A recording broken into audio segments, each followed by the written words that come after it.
Today we will learn portfolio planning. Portfolio planning basically managing products in groups rather than uh, separate and distinctive identity. So in this lecture or in this session, we will learn to manage products in groups, and we call those groups as portfolios. So basically it's a portfolio planning.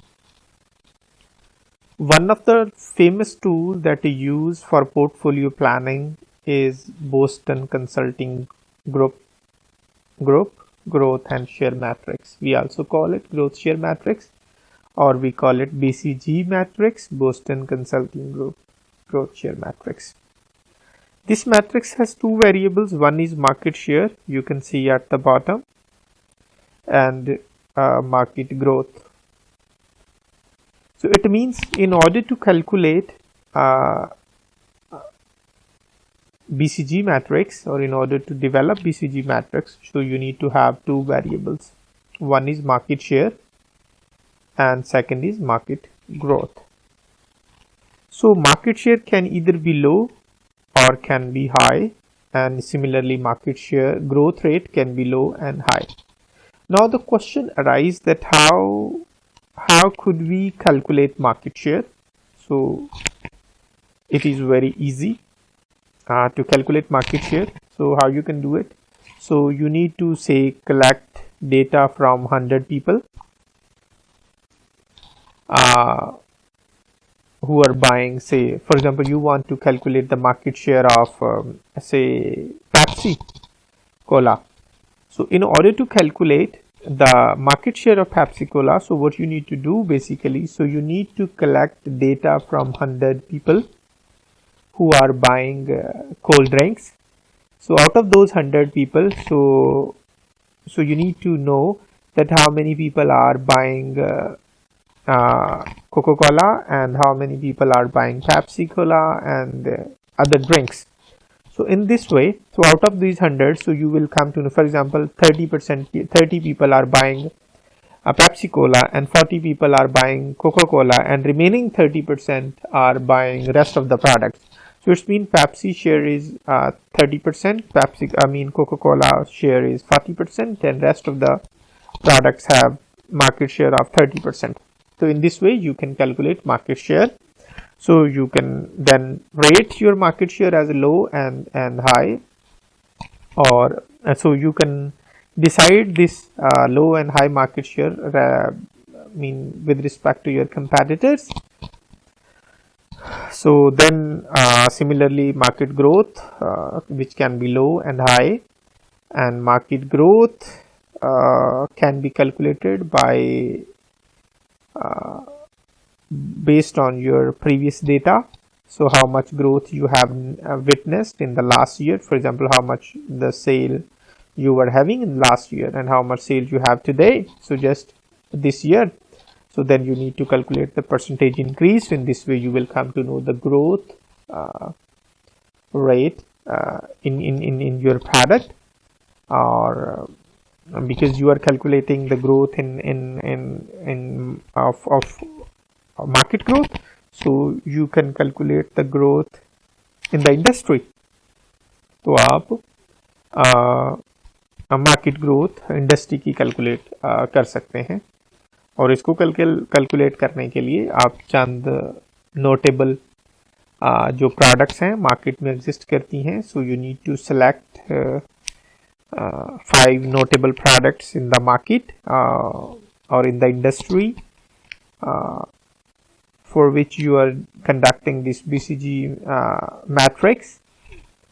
So based on those 5 notable products, so you can witness that how much growth they have noticed in the last year. So this will give you an idea that the mean market growth in relative to these products. So in this way you can calculate market growth rate and market share. So then, for example, you can rate them. If the market shares growth rate is up to 7, so you can consider it low, and then high mean up to 15%, so you mean rate it high market growth.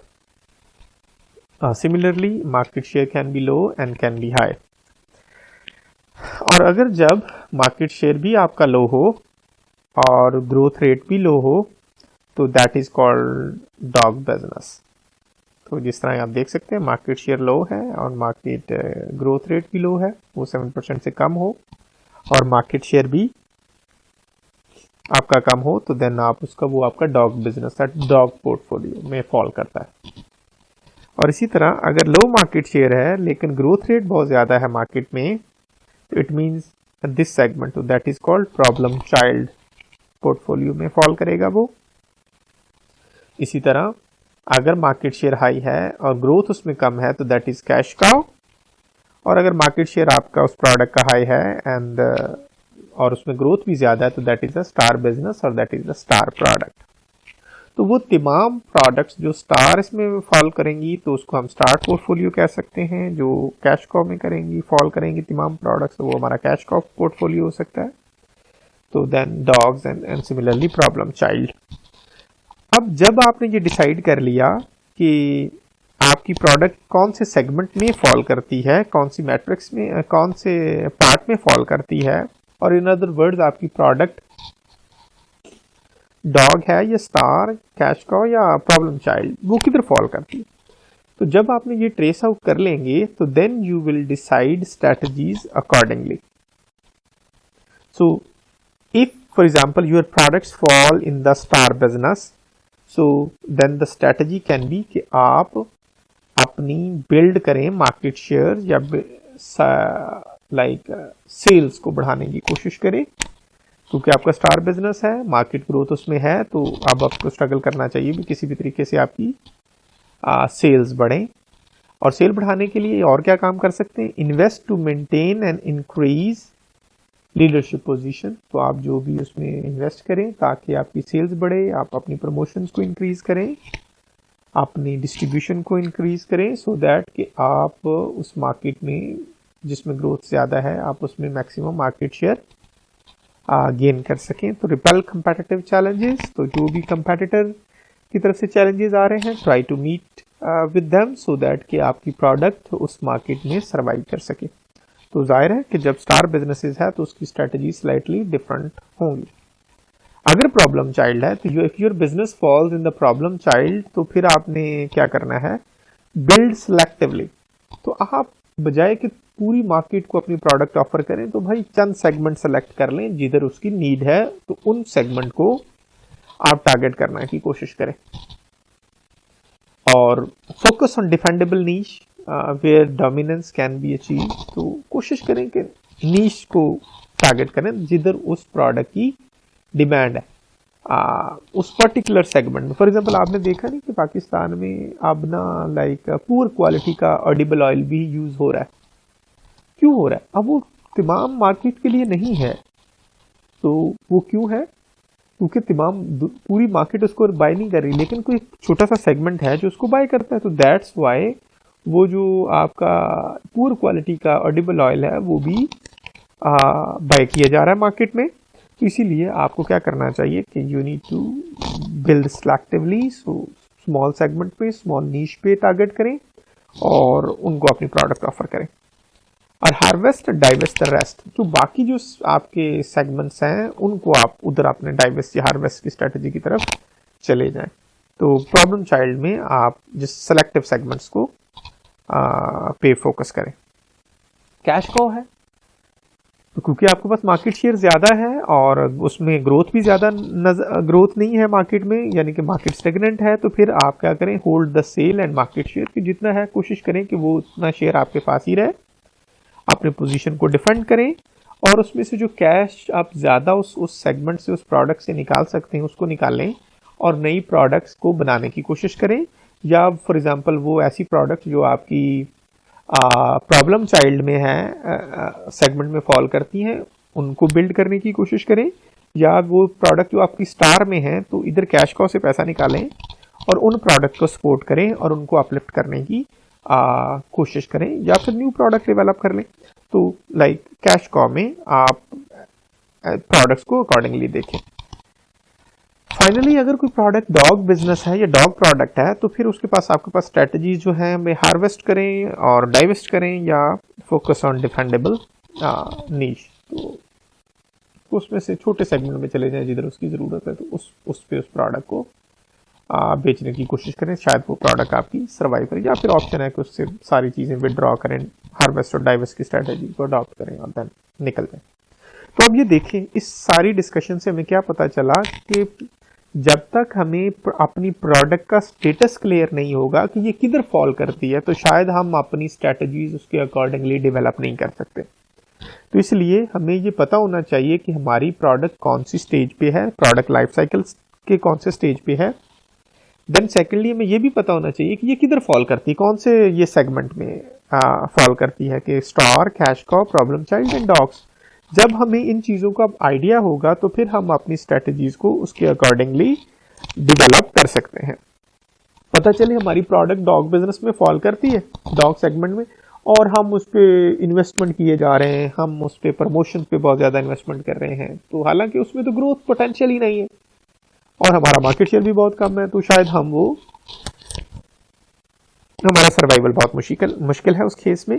तो इसलिए हमें अपने ये determine करना बहुत ज़रूरी है कि हमारी प्रोडक्ट कौन से सेगमेंट में फॉल करती है।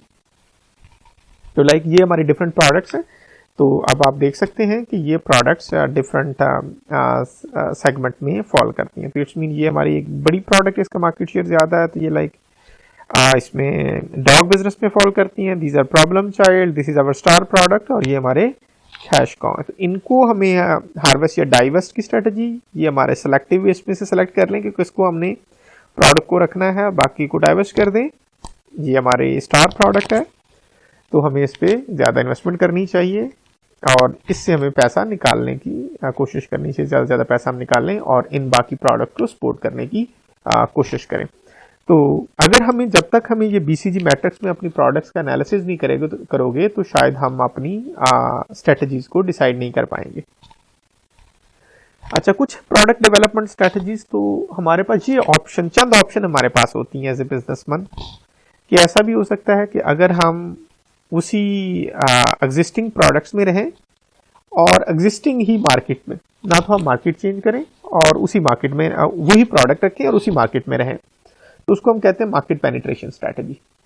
मसलन इसकी एग्जांपल ऐसे ले लें कि for example Punjab college Sahiwal में ऑपरेट कर रहा है। अब पंजाब कॉलेज वही प्रोग्राम ऑफर करता है वो जो लाइक FSC, ICS और ICOM और इस तरह के ये जो एग्जिस्टिंग प्रोग्राम्स है, वही अपनी प्रोडक्ट्स रखता है और साहिवाल में ही रहता है। तो इट मीन्स एग्जिस्टिंग प्रोडक्ट्स और एग्जिस्टिंग मार्केट में, लेकिन वो अपनी प्रमोशन बढ़ा देता है, एडवर्टाइजमेंट बढ़ा देता है, लोगों के साथ कांटेक्ट बढ़ा देता है just to increase their sales.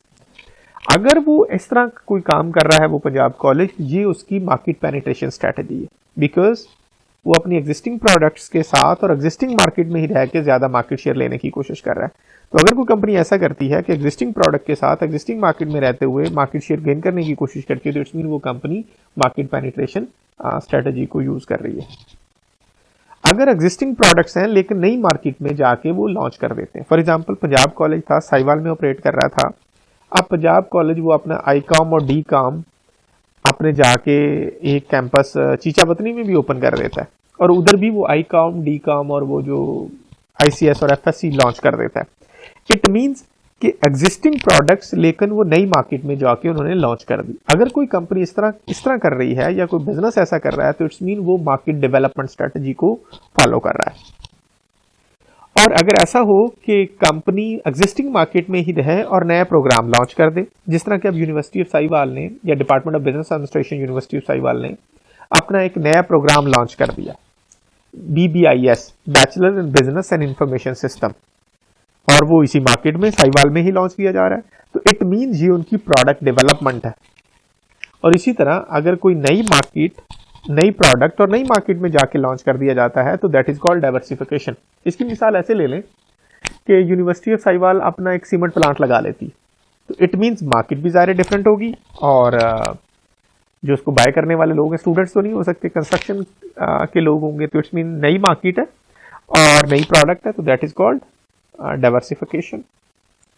तो अब हमारे पास बेसिकली ये 4 ऑप्शंस होती हैं जब हम प्रोडक्ट, जिसे हम प्रोडक्ट डेवलपमेंट स्ट्रेटजीज कहते हैं, कि हम उन्हीं प्रोडक्ट्स के साथ रहें और उसी मार्केट में रह के अपना मार्केट शेयर गेन करने की कोशिश करें, तो that is called penetration strategy. उन्हीं प्रोडक्ट के साथ रहें लेकिन नई मार्केट में जाके वो वही पुरानी प्रोडक्ट्स को लॉन्च कर दें, तो that is market development strategy. और उसी मार्केट में रहते हुए नई प्रोडक्ट बना के उसमें मार्केट शेयर को गेन करने की कोशिश करें, तो that is called product development. लेकिन नई प्रोडक्ट के साथ नई मार्केट में जाके सेल करें प्रोडक्ट्स को, तो that is called diversification strategy. तो बेसिकली अब जब हम कोई भी डिसीजन कर रहे होंगे या कोई भी स्ट्रेटजीज बना रहे होंगे, तो हमारी स्ट्रेटजी इनमें से किसी एक में फॉल कर रही होगी। Sometime we will be entering into new markets, sometime we will be developing new products, sometime we will remain in the same market with the same products and try to increase our market share or growth। और या sometime ऐसा होगा कि हम नई product नई market में जाके लॉन्च कर रहे होंगे।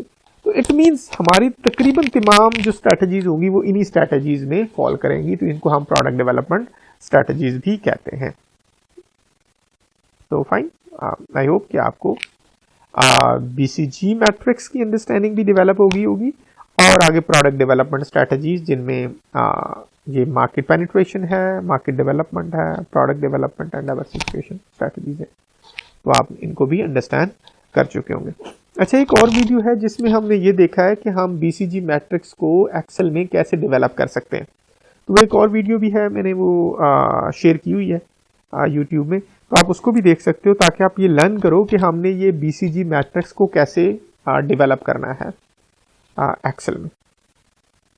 Fine, so thank you very much.